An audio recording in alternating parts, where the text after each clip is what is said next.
పాటగదరా శివ ఆటగదరా శివ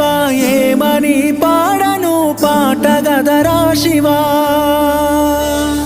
దేహాల మూటల్లి రక్తాల పూతల్లి కన్న తల్లి కడుపు కోతలే నీకు వినబడుతలేదా